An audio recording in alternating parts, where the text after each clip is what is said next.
Hi, everybody. Welcome to the Weird World Podcast. My name's Carrie. I'm Dean. No banter chit-chat here. Why? Because you hate it. No. Oh. Okay. Well, we have some shout-outs, though, right? And by the way, it's just us today because the kids are terrible people. I'm just kidding. They're not really terrible They're people. not. They have their own lives. Imagine that. Stop it. Yes, we are going to do some shout-outs. But based on that, I think periodically we might want to introduce ourselves and who we actually are to each other. What's happening? Because people who just like randomly come upon the podcast and start listening at episode, 182 may not figure out that we're actually a family and that we're married and that we're old. We say, Jesus Christ. We say our names. I think that's plenty. Really? Yeah. Okay. Okay. Well, go ahead with the shouts. Oh, Outs. Christine and Lisa have recently sent us emails telling us how much they enjoy our podcast. That's always welcome, by the way. Christine was the one who answered our confusion about the pronunciation of certain words in English in Australia. Yeah. Skeletal and urine. Yeah, which is good to know, I feel. And just let us have apologies right now from Carrie and I that we feel terrible how many times we've made fun of that certain podcaster for saying skeletal and urine. It turns out that's the way you're supposed to say There are other words you pronounce as weird, too. True, but I'm just going to assume every time is how they pronounce them in Australia. Yeah, they probably think we're weird. Just awful. And do they say urination or urination? I don't know what the answer to that is. And Christine, tell us. And Lisa was enjoying, I think, Tom Brown's Body, right? Correct. Right now, an episode we did a while ago. And she does not like Unsolved Mysteries. And she also is something of a medium. So two things for Lisa. Lisa, I'm really happy you're listening. Two things, though. One is eventually you're going to hear us bag on mediums, or at least me. Yeah. And just know, and in fact, all the listeners now, I have, whenever we state an opinion, we may be completely full of shit and completely wrong, and absolutely acknowledge that. And maybe. Carrie's just about to say that I usually am. So don't fret that I'm not a huge believer in mediumships. You be you. And also, today, we hope you enjoy an unsolved mystery. It is the Texarkana Moonlight Murder Mystery that has been unsolved for over 70 years. 70 years? Yes. I thought you said over 7 years. No, that would not be that impressive. So we start on Friday, February 22nd in 1946, not long after the end of World War II. Correct. Jimmy Hollis, 25 years old. He's cruising through the dark roads on the outskirts of Texarkana, Texas, with his 19-year-old girlfriend, Mary Jean Larry, L-A-R-E-Y. Mary Larry. Mary Jean Larry. Thank you very much. We're going to call her Mary, Carrie, and hope you won't make fun of her, because if you do, you're going to feel bad in a minute. No, I'm not. But parents, think about this when you name your You're right. children. Jimmy was an experienced young man, because at 25, he had already been married and separated. Oh, wow. Happens. Does. But it also happened to Mary, because though she was still a teenager, Mary, too, had recently separated from Roland Larry, a man she had married at age 16. Oh, wow. When she lied about her age on the marriage certificate to avoid the need for parental permission. In the South, I didn't think you needed parental permission at 16. I thought that was go for it at 14, but apparently not in Texas, at least. And by the way, there's your answer. His name was Roland Larry, so her married name was Mary Larry. Oh, okay. Yeah, her parents are absolved from your crime, because you believe that's a crime. Well, I assumed incorrectly You did. that the 19-year-old was unmarried. She had been married, and now she was also, like Jimmy, she was separated. She needs to go back to her maiden name then. Probably so. If she gets the chance. We'll see, won't we? Mary and Jimmy had met just two or 3 weeks before. That night, they had been out to the movies already. They were on a double date with Jimmy's brother and Jimmy's brother's girlfriend. But Jimmy, I guess seeing them as a third and fourth wheel, had dropped off his brother and his girlfriend at home, and then he went back in the car with Mary. And apparently he said, he knew a place on the way back to Mary's home. She lived in a town called Hooks, which is about 20 minutes away. So she didn't actually live in Texarkana. But so he said, I know a place on the way back. It's nice and quiet. It's only 11 o'clock. We have some time before we have to be home. And she agreed. What are you? Carrie appears to be scowling. I'm are you? just nodding. Okay, Right. I'm keeping up with the story. Okay. I thought you were already passing judgment. Oh, no. Okay, I'm good. not Okay. flabbergasted at all. Okay. They're adults. They're fine. Yes, barely. So Jimmy pulled off Robertson Road onto a dirt lane at about a quarter before midnight. And this was a place that every kind of local knew it as a lover's lane. Mm-hmm. Again, it was quiet. It was kind of semi-rural out there. It was outside of town, outside of at least the immediate, core of the city. He pulled onto an unpaved road and went about 50 feet along, I guess a meadow, an easily drivable meadow. Sure. And the area is kind of surrounded by shrubbery and trees, so it's very quiet. Again, it's very sort of protected. He parked near a line of trees at sort of the edge of the meadow and turned the car off. And it made that sound. It did. Turned the car off. He made that, yeah. When you turn a car back in 1946, cars went when they. Sure, they did. Yeah, no, you didn't. No, that's a technical. That's true. Trust me. Don't look it up. 10 heavy makeout minutes later, Jimmy spotted someone approaching the car. This was annoying. He had I'll a bet. plan. He had some business to attend to. So Jimmy was kind of turned over to tell the interloper to get the hell out of here. Go away. What Get are your you own doing girl. here? Yeah. But then he noticed something a little strange about the guy who was approaching the car. He noticed that the man had something over his head. Uh-oh.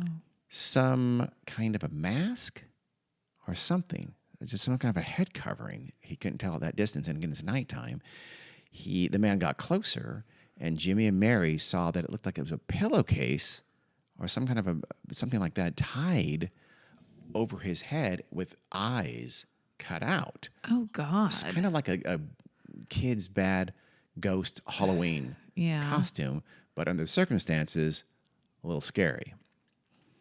The man came toward Jimmy on the driver's side of the car, and he lifted up a flashlight and into his eyes, blinding Jimmy immediately.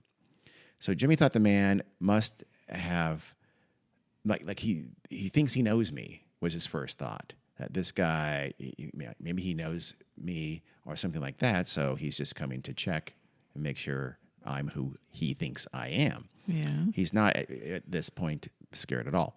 Well, that's weird. Well, I know, it is a little bit, but he's just, that's, your mind doesn't race to serial killer right away. It does when you see somebody has a pillowcase with eye holes cut out of it over his head. Yeah, that's a little spooky. You don't think, oh, this is an old friend of mine.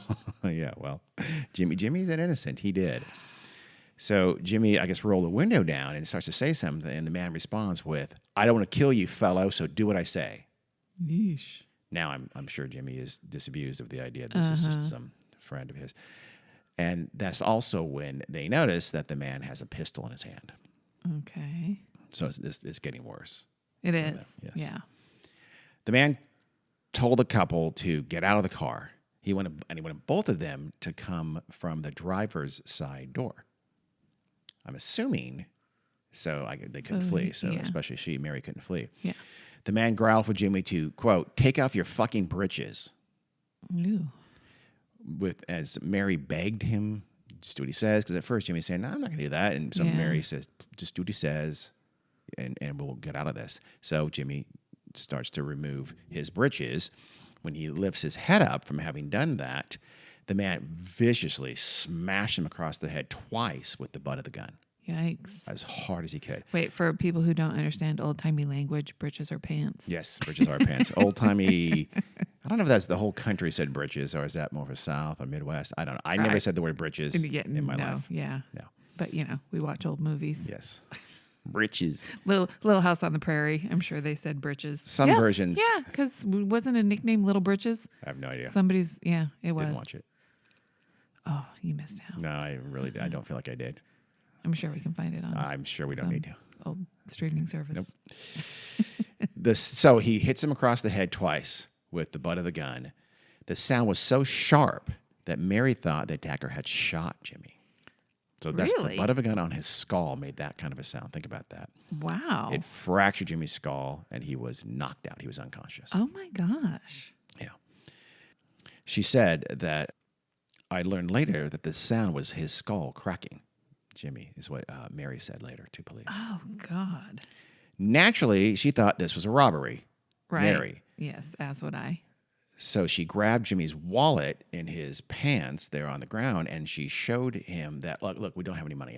Our very little money. You can take it. Go ahead and leave us alone. She said they'd spent most of the money at the movies.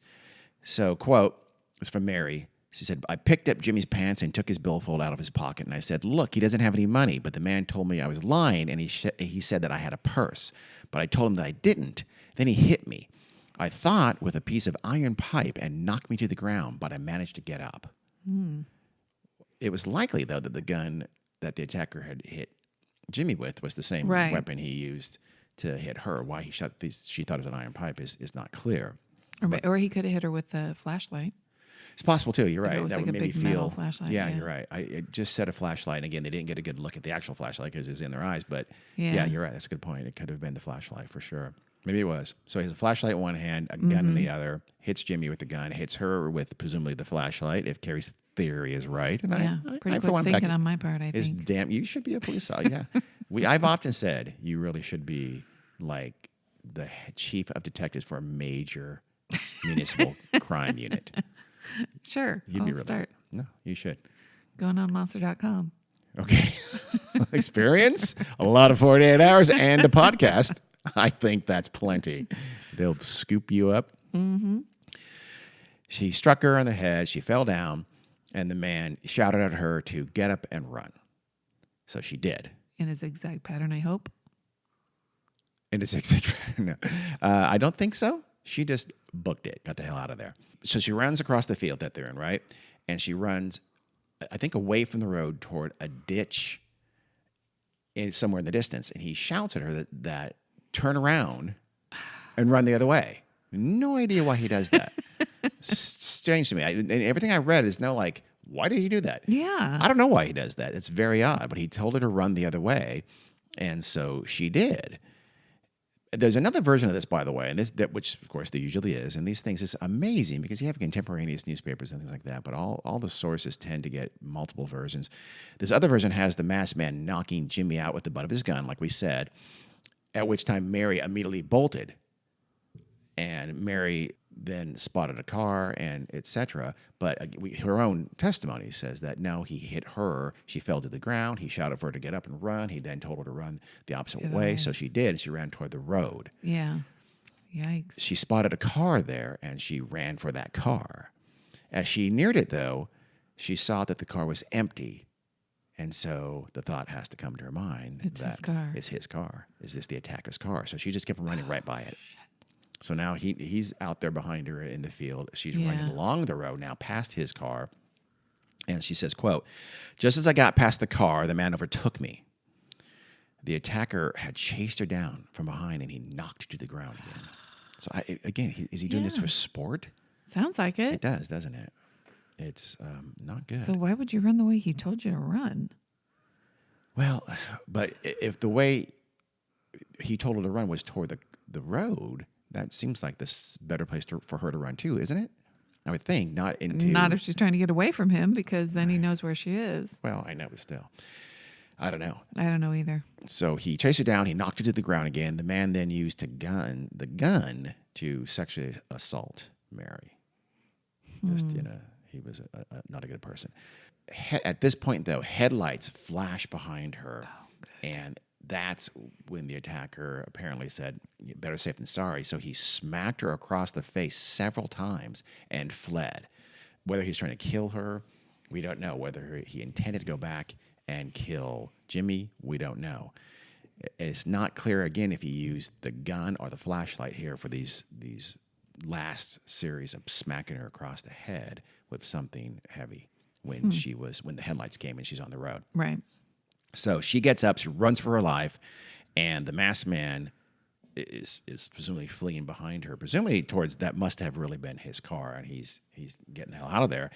A few minutes later, as she's running along the road, the headlights went by Oh, because okay. she's just running along the road, and she finally gets to a house. Again, this is kind of a semi-rural area. She gets to the nearest house. It took a few minutes for her to run to it.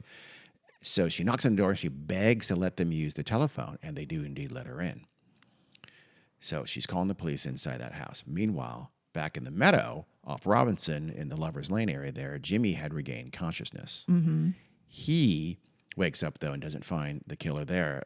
He finds that his glasses are smashed, so he can't see that well, and his skull has been fractured in 3 places. So he's bloody. He's got a bit of a headache. Yeah. And he's disoriented. He has no glasses, so he stumbles onto nearby Richmond Road, which I think teed into Robinson Road, and he's able to flag down a passing car. Uh-huh. The driver sees this bloody-faced man on the side of the road and zooms right by him. Does not slow down to stop to pick him up. That driver did, however, stop at a funeral home nearby, and he woke up the residents there. I guess it was one of those, like a family, it's a house/funeral home. Yeah. Always cozy, good for the kids. And they called the police for him.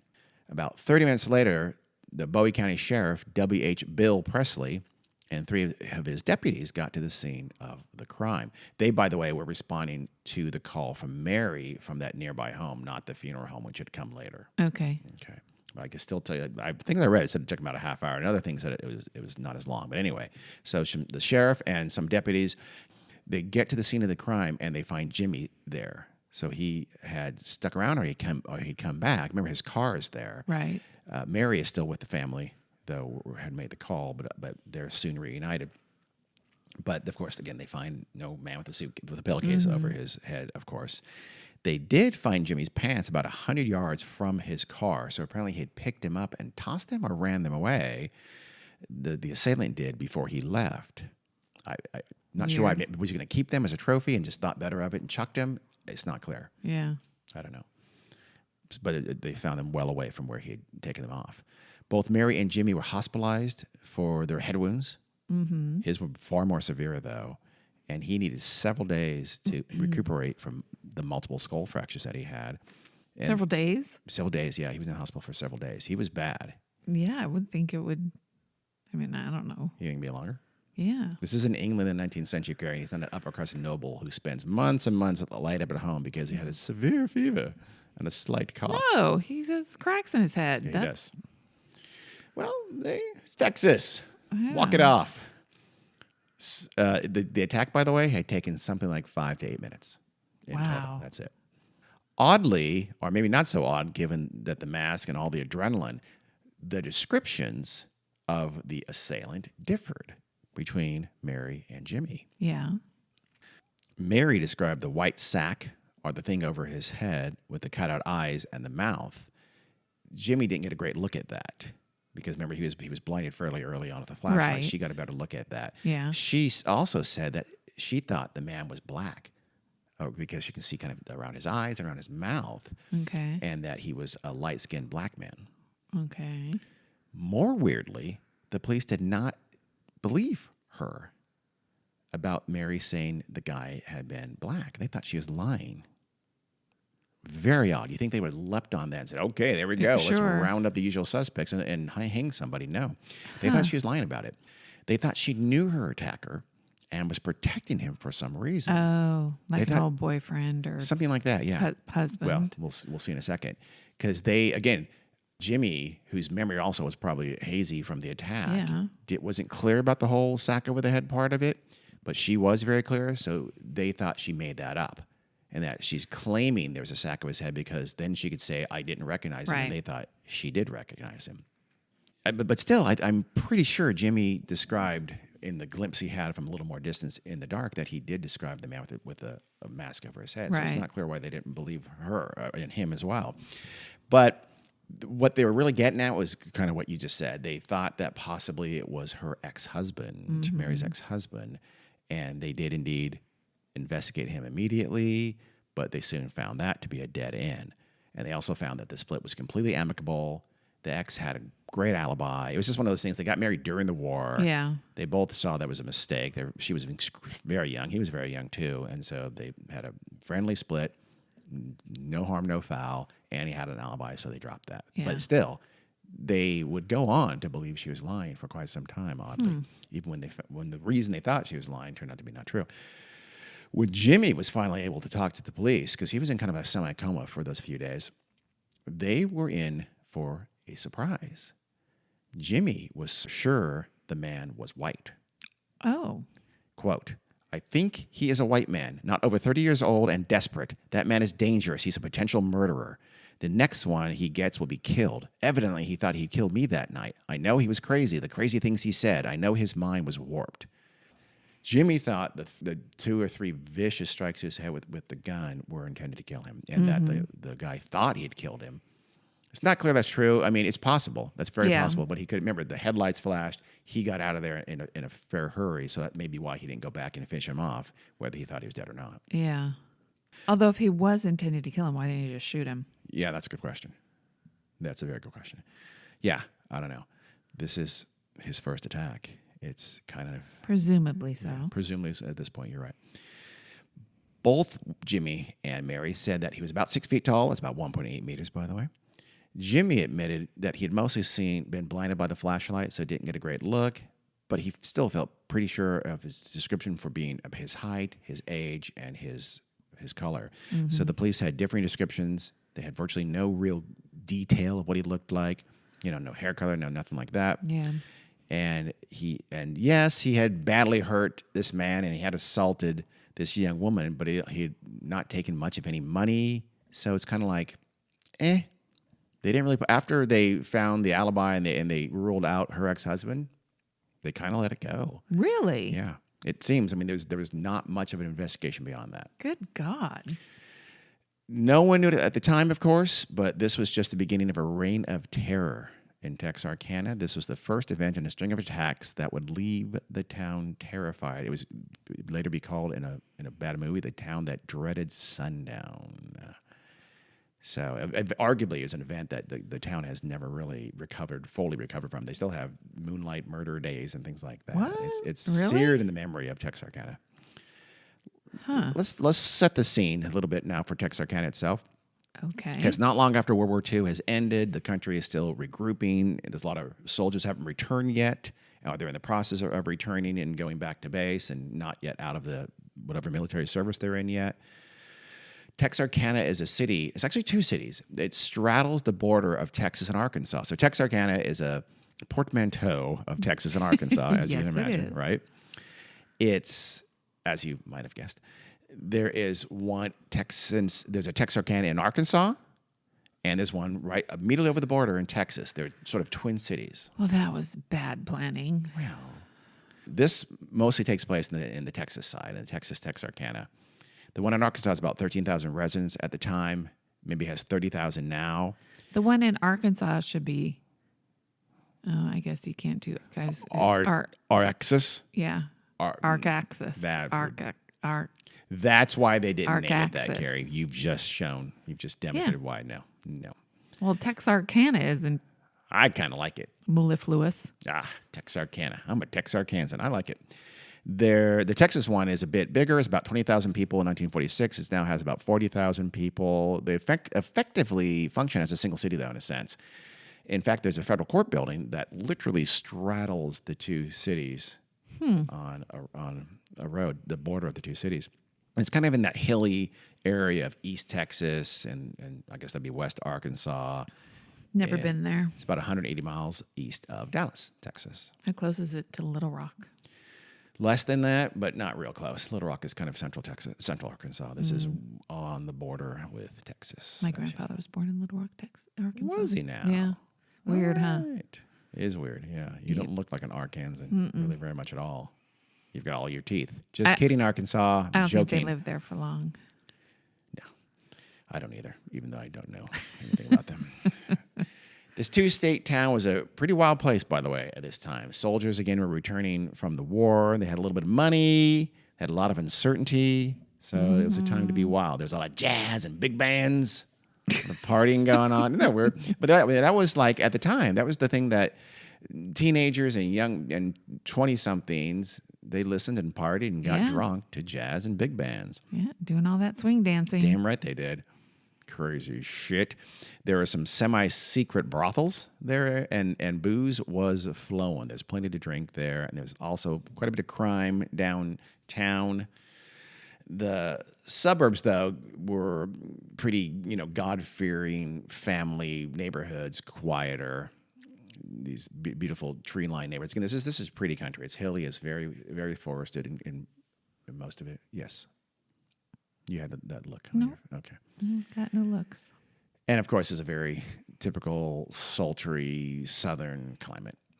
You like sultry? Sultry, yes. It's hot, wet winter, summers, and... Oh, but it's February. Yes, Okay. it is. But it's sultry.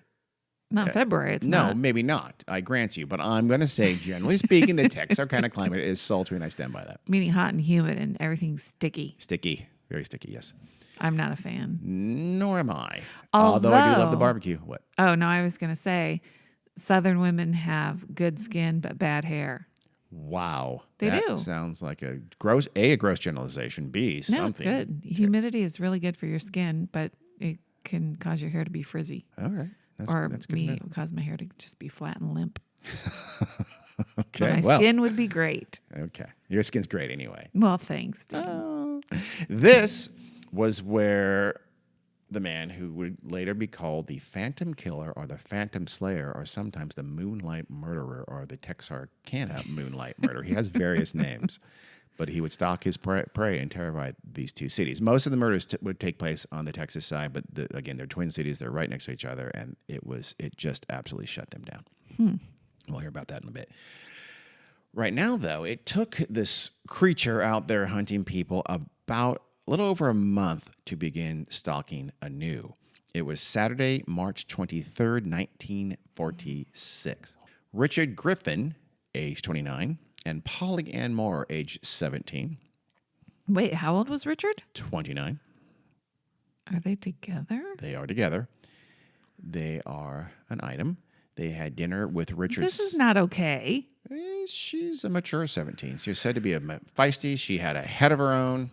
And damn it, she was a mature 17, Polly Ann was. There's no such thing. Well, Polly Ann was. They had dinner with Richard's sister Eleanor at a cafe on West 7th Street in downtown Texarkana, the Texas side. At about 10 o'clock that night, Richard left with Polly Ann in his 1941 Oldsmobile sedan. So had dinner with the sister and her, I think her boyfriend, and I don't know if it was her boyfriend or her husband, and he took off with Polly. They had been dating for about 6 weeks or so. Richard was only recently back from his war duty. He was a Seabee. Those are the guys who, in the Navy, who built stuff. They built ports and things like ports, pontoon bridges. I don't know. They built stuff. Yeah. They're essentially naval construction battalions. Oh, that's interesting. And he was in the Pacific Theater. Polly Ann had been working at the Red River Ordnance Depot in Texarkana. Her job was checking and keeping track of ammunition. So she was one of those many, many women, very young, as you can see. She'd been doing it for a little while. So she's only 17 now, and then the war had been over for a little while. So they had these teenage girls were put to work during the World War II. There's a TV series. Was it called Bomb Girls? I don't know. Never heard of it. About young women who worked in a munitions factory. That was her. In Canada, though. In fact, she still did. By this point, she was still working at the ordnance factory because her family lived in Atlanta, Texas, about 25 miles away to the south. So she rented a room from her mom's cousin in Texarkana and stayed there. I think she stayed there basically almost all the time, but sometimes she'd go back and visit her family for the weekend because it was close to this. Her job, it was too much of a commute. She didn't have her own car. Yeah. So Polly had spilled some food, though, on her dress during the date at the cafe, right? So Richard said, okay, I'll take you home and you can change. And then they planned on seeing a movie at the theater, the Paramount Theater in downtown Texarkana called Snafu. It was a hilarious send-up of wartime Army life. I think you're going to enjoy it on TMC. I've never heard of it. So they went to the theater, saw this late movie, and then they stopped at a cafe for a bite to eat afterwards. Mm-hmm. You hear this recurring. People did things really late. And they left the cafe at about 2 a.m. Wow. Apparently, though, they did not leave for home to take her back to her room quite yet. Hanky-panky time. Richard headed west on West 7th Street. They're away from both of the places where they lived in Texarkana. Mm-hmm. He took her to a different lover's lane. This was along Rich Road. It's now called South Robinson. Does everybody in town know about what happened to Mary and It was that other guy? news. It was news, yes, but it had been a month ago, and it was I still wouldn't be going to any lovers' no lanes. fatalities. It was not a huge story. I don't get the impression at all. Okay. So South Robinson was also on the kind of north Texarkana on the Texas side. They parked their car about 100 yards south of Highway 67 West near Rail Spur, and it was also very, very close to a nightclub called Club Dallas. So I guess it's just a rail yard or something like that near a nightclub. Don't think city. I mean, like a woodsy, kind of a woodsy nightclub. Woodsy nightclub. You know what I mean? One of those nightclubs you For all the see squirrels that's and raccoons. all by itself. No, sometimes squirrels and raccoons have a pretty good time, but not at this club. This was a human-centered nightclub. No, just trust me. The next morning, a driver was passing this place where they had parked a car. 8:30, 9 o'clock in the morning, maybe closer to 9 a.m. He saw the car out there near the rail spur, near the club, and he thought that was a little odd.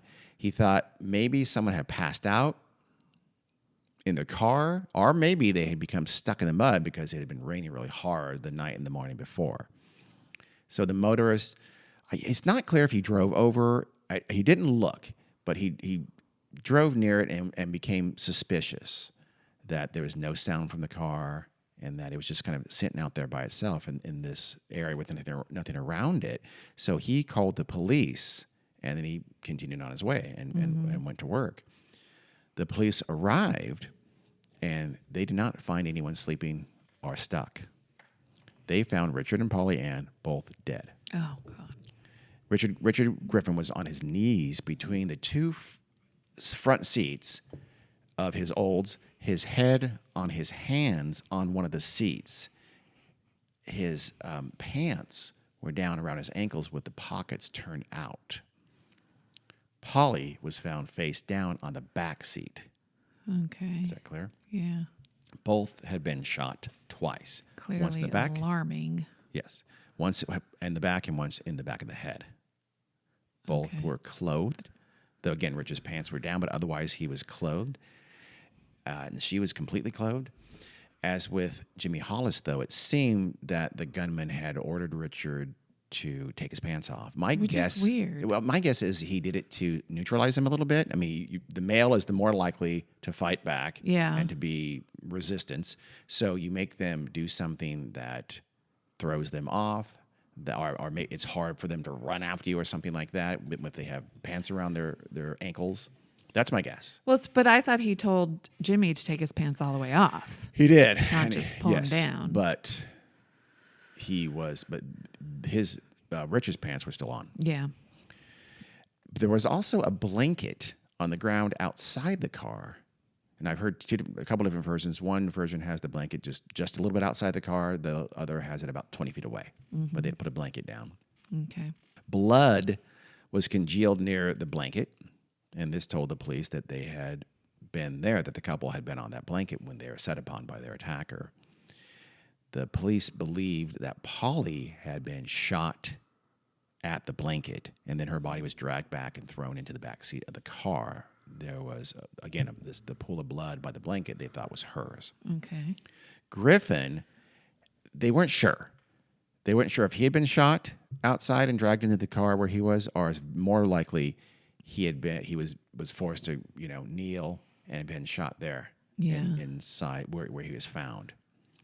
So, sort of kneeling in between his kind of against the dashboard, but his head down, on the opposite seat. So it's not completely clear. You would think there'd be blood evidence from the car to tell if he was shot in there or not, and be conclusive. You would think, but again, I've heard two different versions. My guess is that he was shot in the car. Yeah, because he'd be harder to get in the car and get into that get him upright. position. Yeah, that's a weird position. So I think he was forced to kneel, and he was shot probably through the driver's side door while he was in the car. Although she was likely shot outside at the blanket. So he probably shot him first. For sure. I'm Yeah. positive he shot him Yeah. first. You'll see why in a second. Unfortunately, it had been raining through the early morning, so some of the evidence was probably lost by that. Yeah. Also, early on, a crowd gathered. So as soon as the police got there, a crowd gathered, and the police had let them just trample all over the scene. There was no evidence protection whatsoever, and they disturbed a lot of potential evidence there.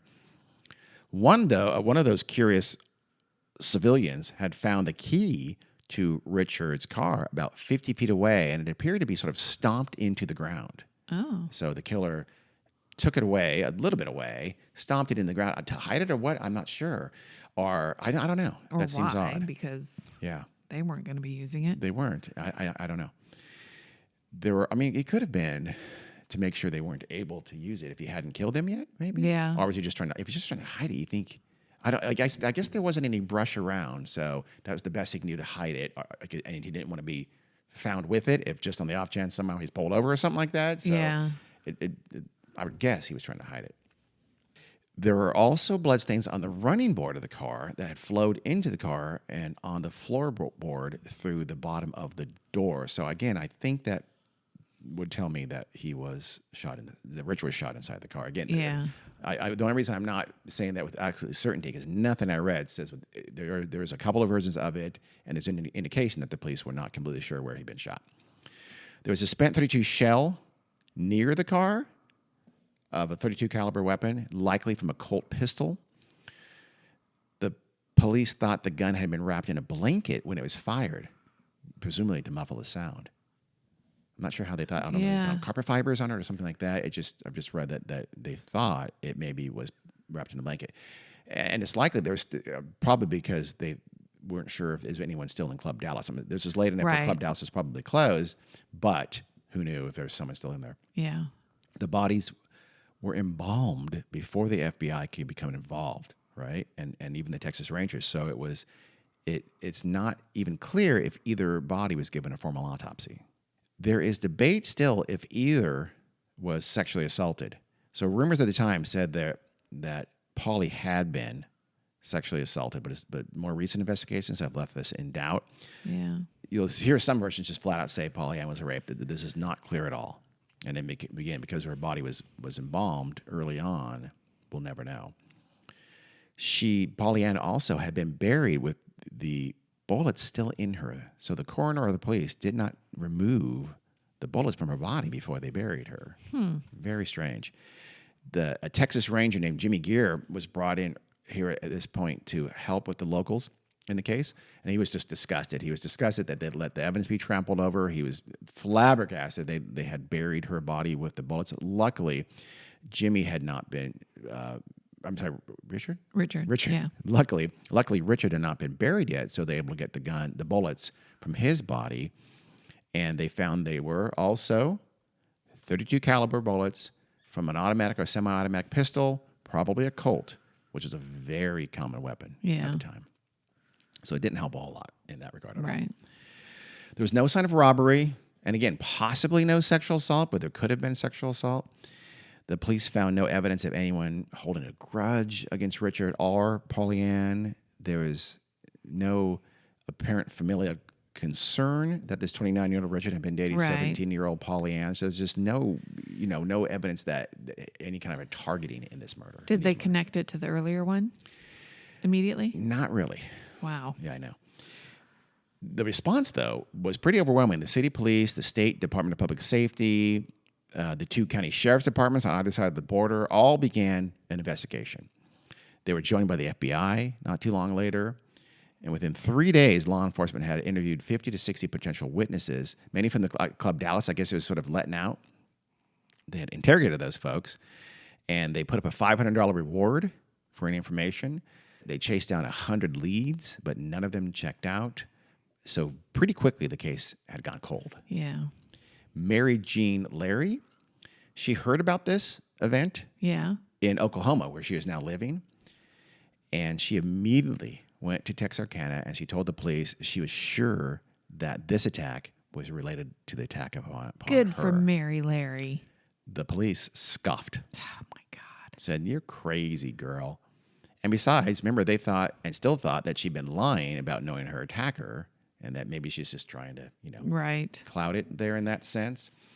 So, and they also felt she didn't have any credibility. So, solid police work here. They did not. Yeah. That's why I delayed answering your questions. They did not connect the two murders. In fact, thought they were completely unrelated. But they were not, as we know now, and as they would know very soon. Betty Jo Booker was only 15 years old, but she was a skilled musician. She played the saxophone. Oh, wow. That's not easy. No. And despite her youth, she played with a local band. Wow. All of them adults, a full-on band that had gigs called Jerry Atkins and his Rhythmares. Great name, by the way.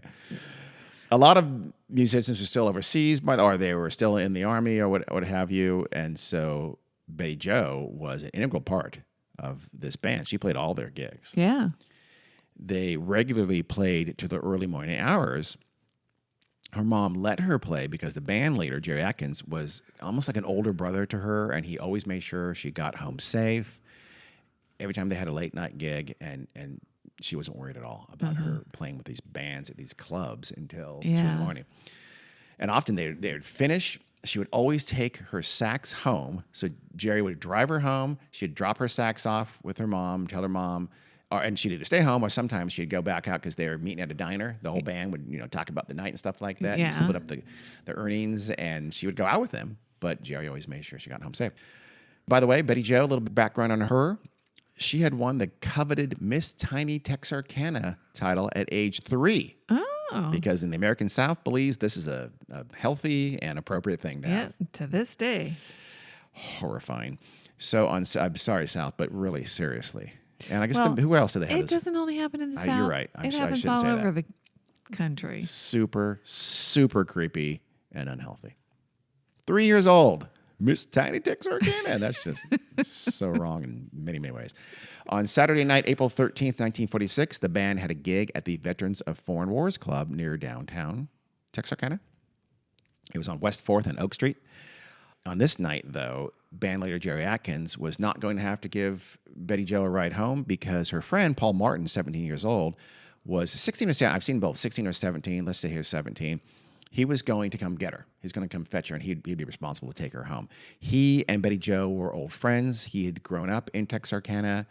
He now lived in Kilgore, Texas, about 100 miles southwest of Texarkana. But he borrowed his brother's or a car, and he was coming up and hanging out for a couple of days in Texarkana, staying at a friend's house, Tom Albritton, and visiting various friends. And he had got a hold of Betty Jo's parents and arranged to go pick her up at that gig at the Veterans of Foreign War Saturday night, I guess late Sunday morning, and drive her home and just, catch up. Sure. That was the idea.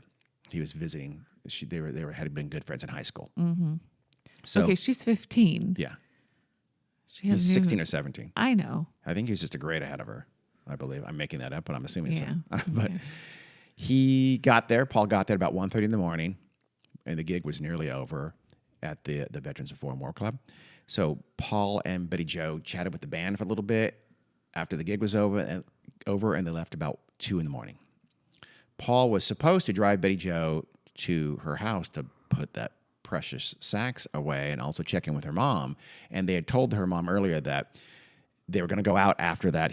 She'd bring back the sax. They're going to go out either they had some mutual friends that were having a slumber party, or they might just go to a diner, and because that's what you did.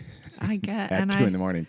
Were 15-year-olds older in 1946 than now, they it turns are out now? they're both 15. They're always 15. 15-year-olds are always 15-year-olds. I mean, no matter. would we have ever let any of our 15-year-olds? Oh, no. So they just lied to us.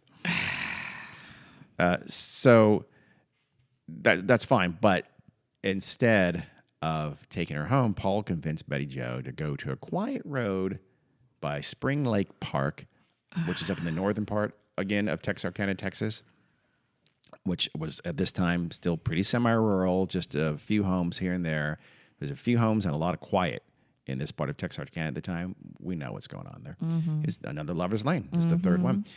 Wait, what? And what's the date of this? This is... Last one was late March. This is April 13th. It's been about 3 weeks. Okay.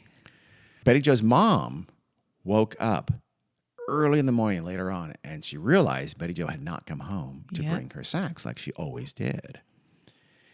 Her husband said, which is Betty Jo's stepfather, by the way. Oh, okay. He had taught her how to play piano and taught her music, so she was very close to him. But he said, no, they're fine. They just probably forgot.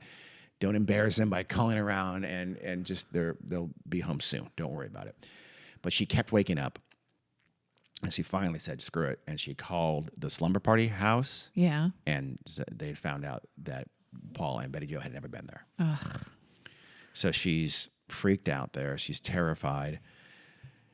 Now it's the early morning, April 14th, 1946, the day after the gig. It's about 6:30 in the morning. G.H. Weaver, so this is the same morning from when Right. the gig ended, just to be clear. So 4.5 hours after they had left the club, G.H. Weaver and his wife were out walking with their young son. Uh-oh. They stumbled onto a body lying on its left side on the north shoulder of North Park Road. This is very near where they had parked.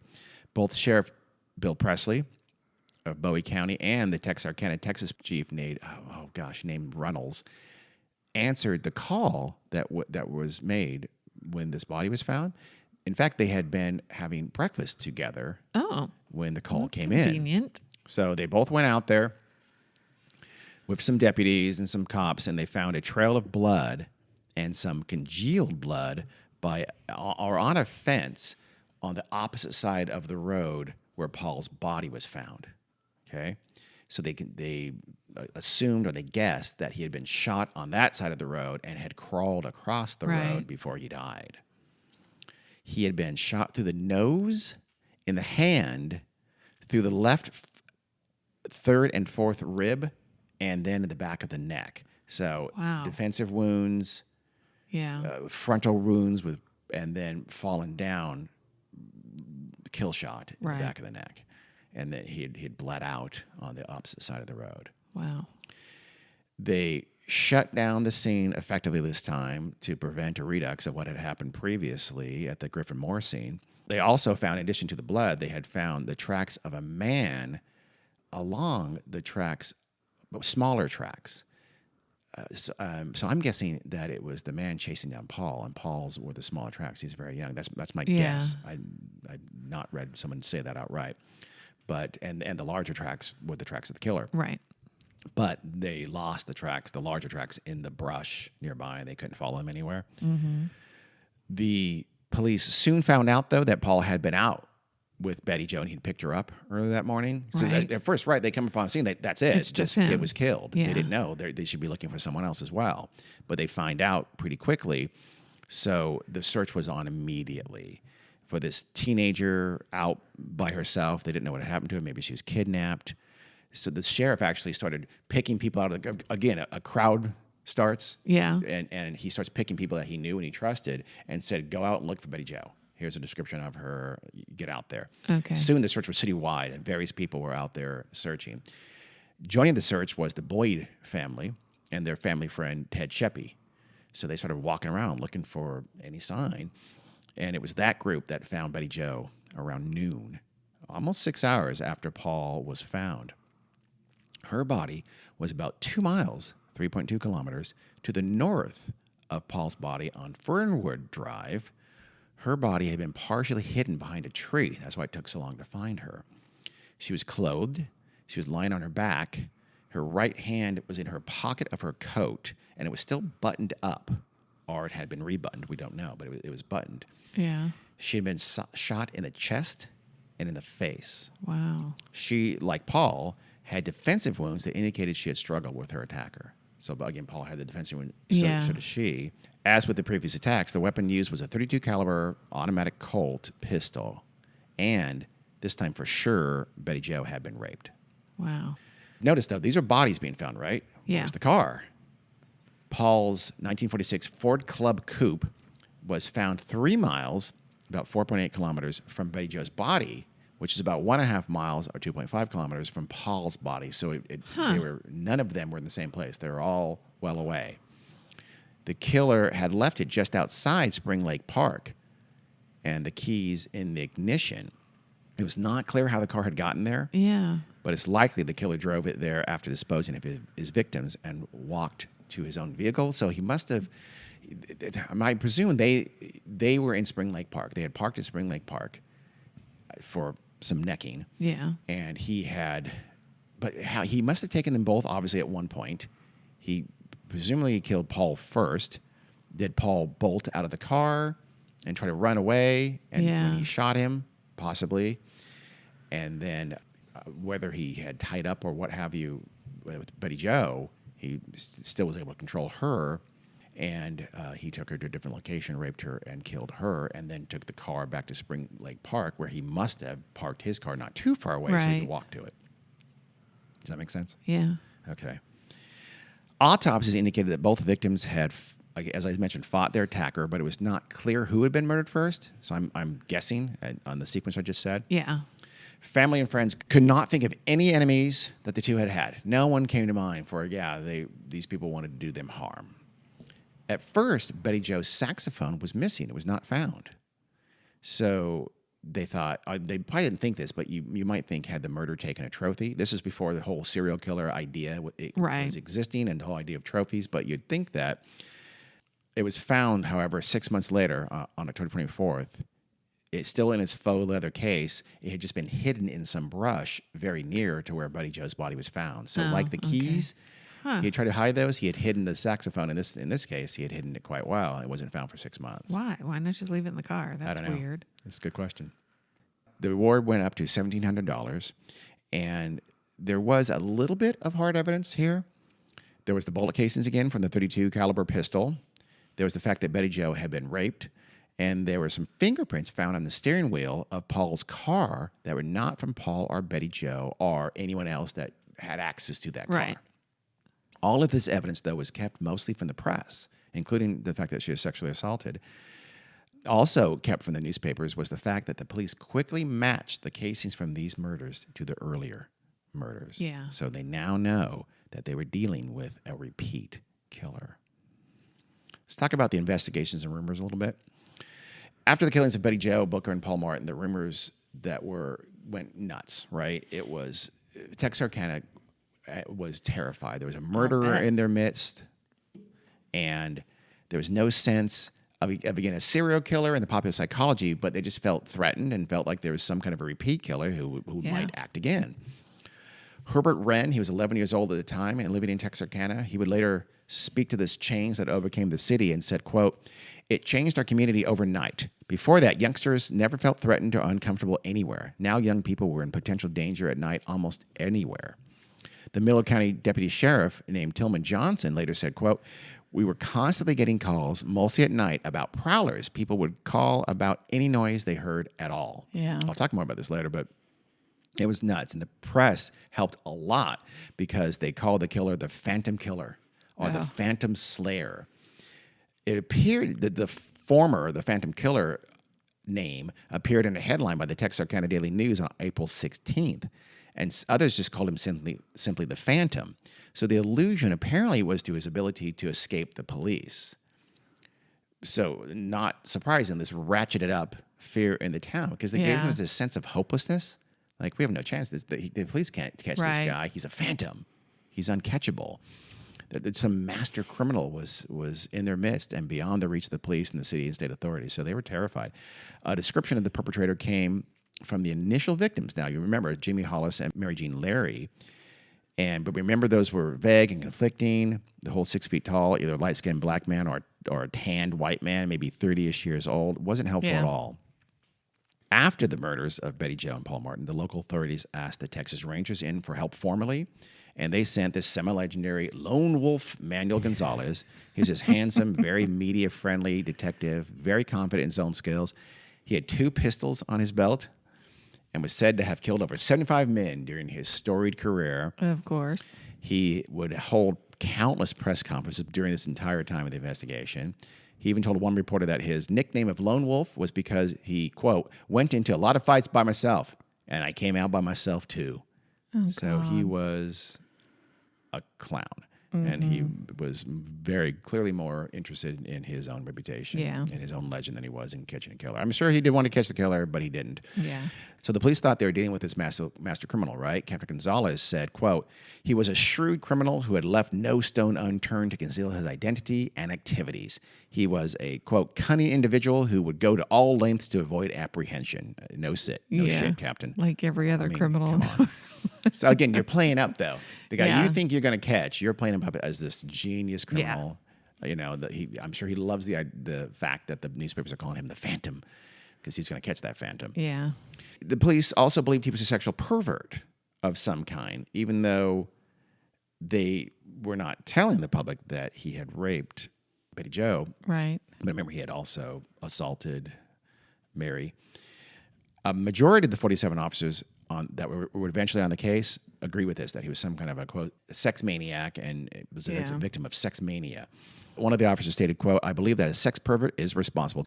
There was even something of an early criminal profiling attempt by a guy named Dr. Anthony LaPaula.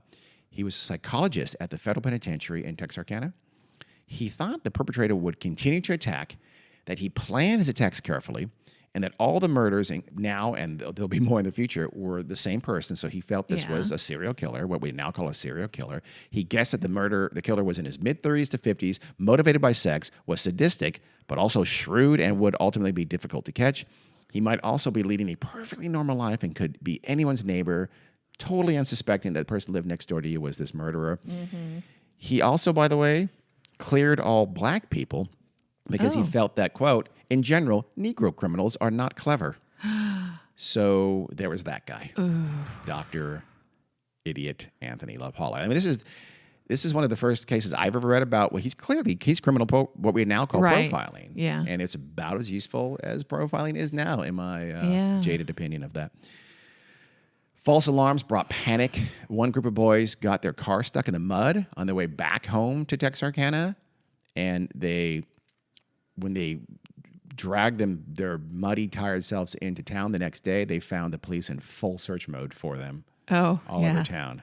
Their parents had been frantically calling. I bet. One couple at home thought they saw a body in the road outside their home. So they called the police. The police got there, and they found a 15-year-old kid passed out from getting drunk. The state of Texas sent like a mobile radio unit to Texarkana, and they furnished two-way radio equipment for, quote, a fleet of prowl cars. So this is, by the way, we heard about this in the Mad Gasser of Mattoon episode that had happened 2 years before, and we were was that a big deal? It seemed like a big deal. Yeah. It was a big deal. Yeah. It was like this technological advancement and allowed the instant communication between cars and the stations. And the state also sent out a forensic team, and they sent out investigators to help question potential witnesses. So they took it very, very seriously. That's good. Eventually, by the way, the story would go national, and the Mutual Broadcasting Service in New York would come to town, and they broadcast to the 315 stations nationwide about this Texarkana killer. Mm-hmm. The police begged citizens to come forward with anyone they might suspect. Oh, so great. Turn in your neighbor or friend if you think they're the killer. If the killer did not live alone, they said, they asked anyone in the area to come forward if he was gone. He didn't have an alibi, essentially, at the important times. The May 11th Texarkana Gazette relayed this message, quote, "Somebody in Texarkana or in Bowie or Miller counties," Miller County, by the way, is on the Arkansas side, "knows that somebody else was, quote, out of pocket on the nights of February 22, 23, March 23, 24, April 13, 14, and May 3rd. We'll hear about that in a little while, in next episode, actually. And it's still quoting, "And Sheriff W.H. Presley and Chief of Police Jack Runnels want persons having such knowledge to report to them immediately." So if you're whatever... Turn in your husband. Turn in your husband, turn in or your dad. son, your dad, whatever, if they went out sort of mysteriously on those nights where there was murders. Yeah. Which is good. I mean, you should if you think, but God, can you imagine the awkwardness if they are cleared? The police even threatened criminal charges against anyone who held back such information. Wow. And it was later discovered. Yeah. Quote, "Persons who have such information and have been withholding it when they know they should report it are leaving themselves open to possible charges of complicity in the event the slayer is captured." So you better turn them in. If we find out you didn't, you're in trouble. They also put the fear of doubt in the heads of these readers. Quote, bear in mind, this killer may strike at anyone. He may strike at persons close to him. For that reason, we believe any person with information that may lead us to the murderer should act in interest of self-preservation. So if you don't turn him in, they're going to kill you. He's going to get you. A curfew was called across the town to shut down everything at midnight Saturday night until the killer was caught. So no more midnight movies, which were very popular at the time. Diners, for the most part, shut down around 10:30 at night just to be safe. And a testament to how serious this was taken, no one broke this curfew. Yeah. So kids weren't going out breaking curfew very much at all. They took it very seriously. Then they started staying in. Yeah. So Texarkana was already in panic mode, but as we'll find out next time, the Phantom Killer was not quite done. That is the end of part 1. Wow. We're bringing you part 2, where he continues his reign of terror. We'll also talk about the panic that ratcheted up even more in Texarkana. And then, of course, we'll talk about who might have done it. There are some theories. As I mentioned in the front, this is an unsolved mystery. It will be unsolved. There is one pretty serious candidate that a lot of people who investigate this do think is the perpetrator, but it's not an open and shut case at all. Okay. So until then, Carrie, tell them the usual stuff. Oh, you can write us an email at weirdworldpodcast@gmail.com. And you can find us on Facebook and Instagram, Patreon, and Weird World Pod on Twitter. Thank you. You're welcome. Until next time. See you. Bye.